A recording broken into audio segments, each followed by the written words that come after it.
The first thing that hit me wasn't the smell. It was the drywall. Somebody had wrapped this whole house in it. Ceilings, walls, they'd even boxed in the stair rail with the stuff. Every honest surface in the place buried under a skin of gray, board and joint compound painted the color of a hospital hallway. Everyone said, tear it down. The agent said it. The last more to fix than to bulldoze. And standing there that first morning, boots on a floor that felt like a trampoline, I almost agreed with him. But then I got down on my knees in a closet where the last renovation had run out of money, and I saw it. Under 3 layers of vinyl, under a sheet of particle board, there was wide plank pine. Original, 1840s. And I knew right then this wasn't a demolition, this was a rescue. 8 weeks. That was the number I gave the owner. 8 weeks and around $60,000 to undo what Flipper spent $40,000 doing wrong. She's got good bones. She just needed somebody to stop hurting her. Let me tell you about her before we start pulling her apart. She's a Greek Revival farmhouse. Built around 1843 up on a shelf of land north of here. A man named Elias Warren built her. I found his initials later carved into a rafter, but I'll get to that. Warren was a dairyman, and he built this place to last through winters that don't forgive mistakes. For 140 years, she did fine. Same family mostly, passed hand to hand, father to son, the way these farms used to go. Then the last of the Warrens passed, and she sat empty. Nobody in the family left who wanted the work of her. And in 2019, a fella bought her cheap and decided to flip her fast. That's where the damage came from. Not the age, not the weather.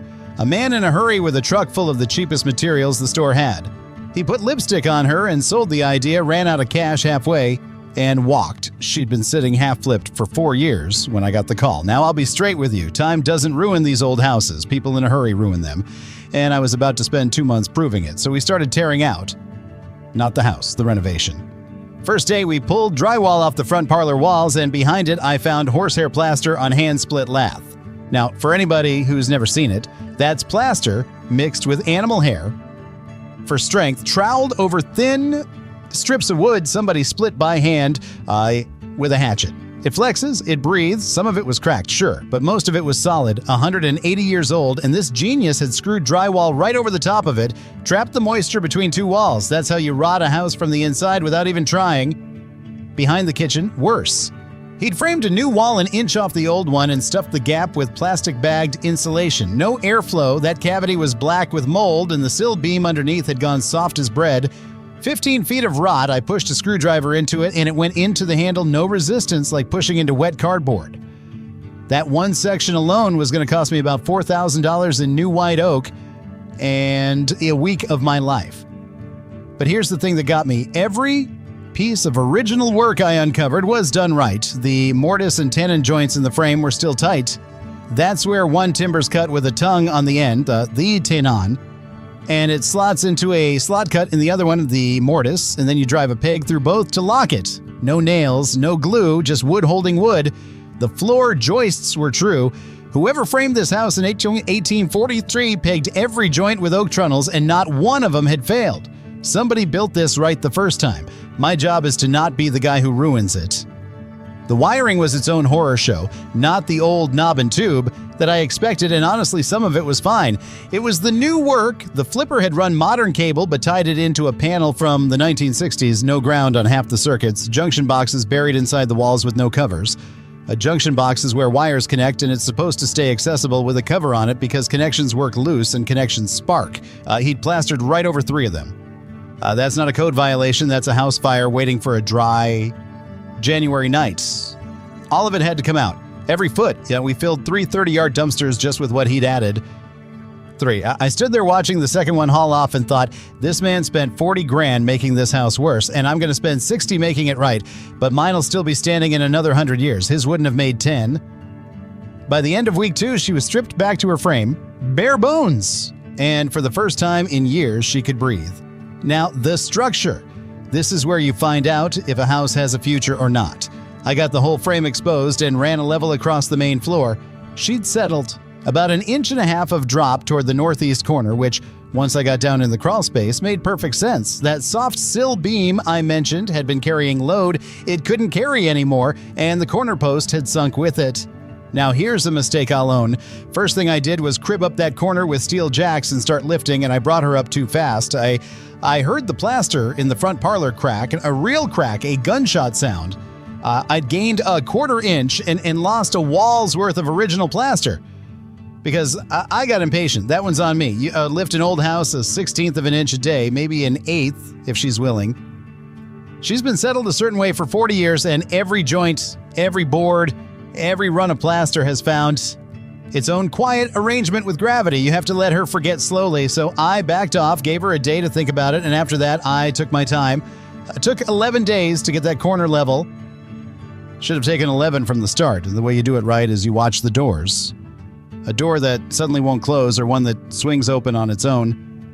That's the house telling you you're moving too fast. I hung a plumb bob off the corner post and marked the floor, and every morning I'd give the jack a quarter turn and no more, then walk away. Patience is a tool. Nobody sells it at the store. The sill replacement was the real work. I sistered in new white oak timber I'd been drying in my own. Sistering just means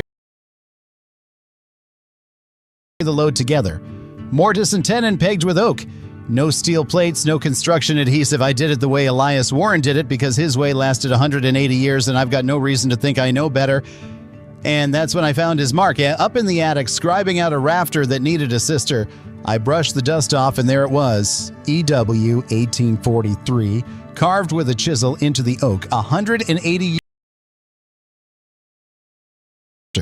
I sat down right there on the joists and just looked at it a while.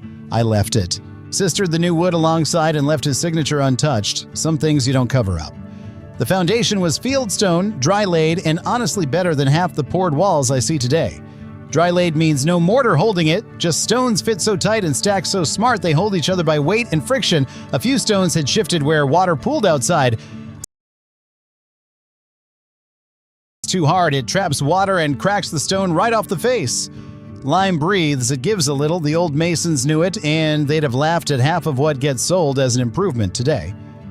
I fixed her drainage outside too, because a wet foundation is almost never a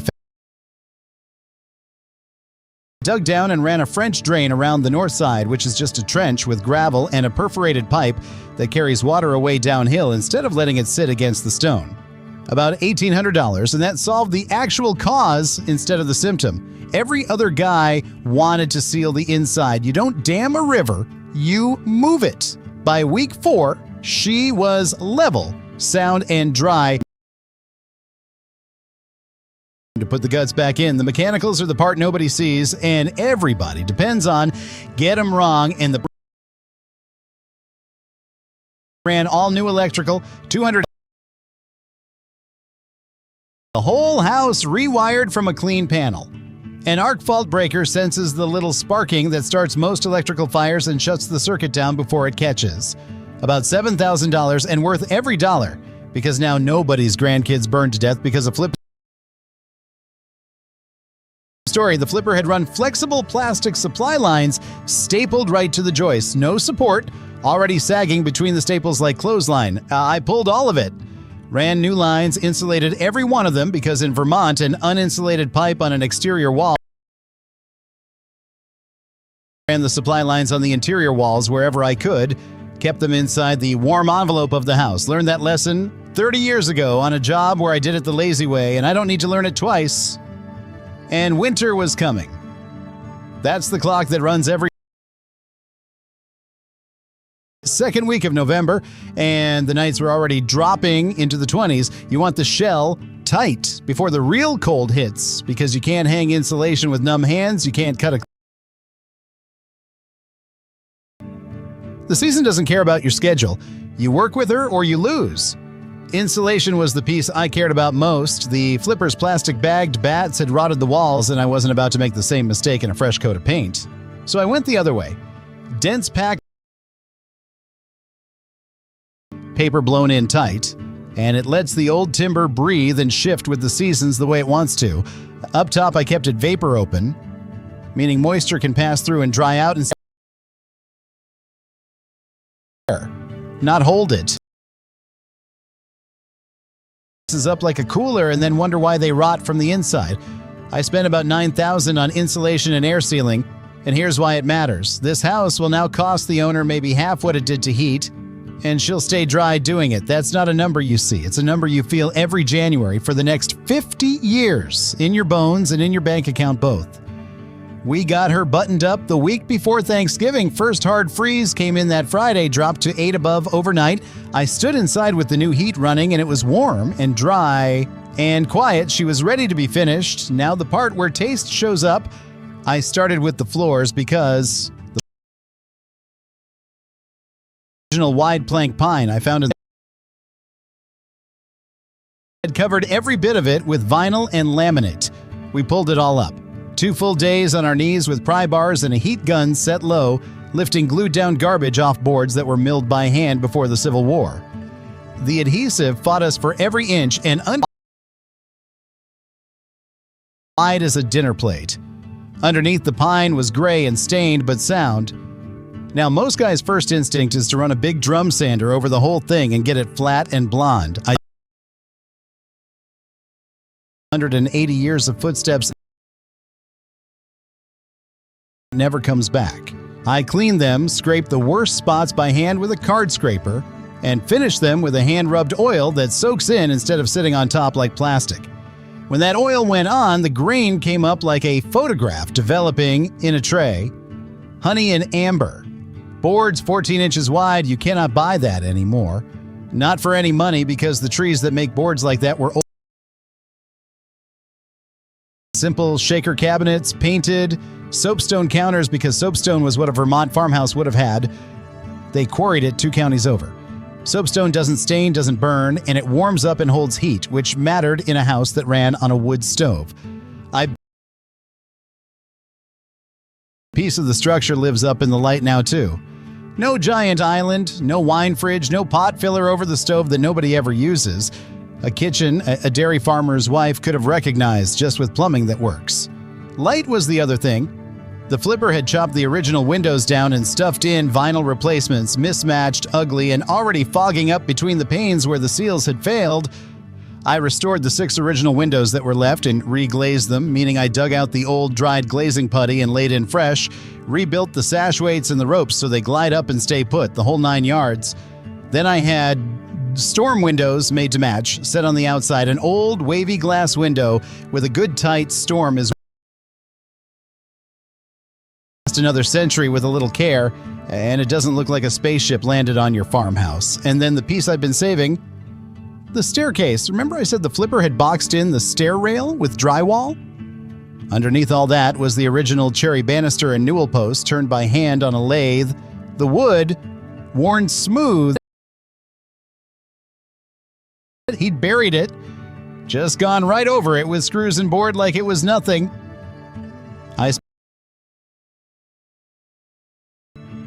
No heat gun anywhere near that old finish because cherry scorches and you'll never match it. Chemical stripper laid on thin and patience, scraping with the grain. One baluster had cracked, so I turned a new one to match on my own lathe and set it in where you'd never find it, unless I told you. Then I oiled the cherry and it came back so red and deep it looked lit from inside, like there was a coal buried under the grain. That banister is the heart of this house. It's the thing Elias Warren's family touched every single day coming down. It's the thing that Flipper tried hardest to hide. So let me walk you through her. Finished outside, she's back to what painted a soft historic white, black shutters hung true. The front portico squared up and level. Land again, like she grew there. Step through the front door and the entry opens up, and the first thing you see is that cherry staircase glowing. The newel post catching the light off the front windows. To the left, the front parlor, replastered where I had to.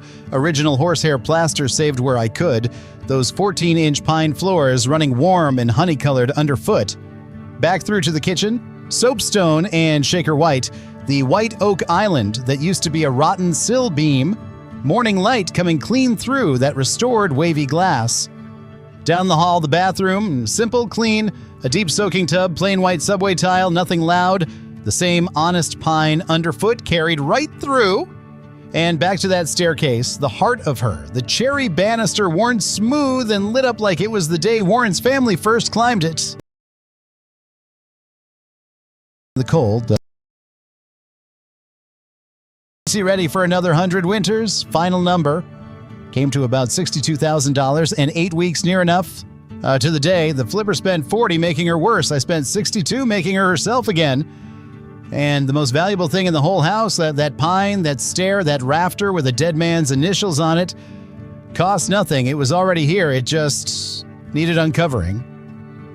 And somebody willing to slow down enough to see it. Somebody built this house right the first time. And the saddest thing I see in this work isn't the rot or the age. It's a good house. New was the same as better. It never is. Next one's going to be different. I've got a place lined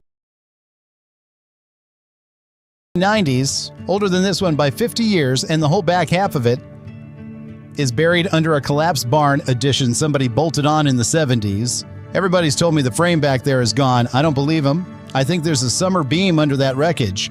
That's the big center timber the whole floor hangs off of. And I think it's been holding its breath for 200 years, waiting for somebody to dig it out. We're going to go find out.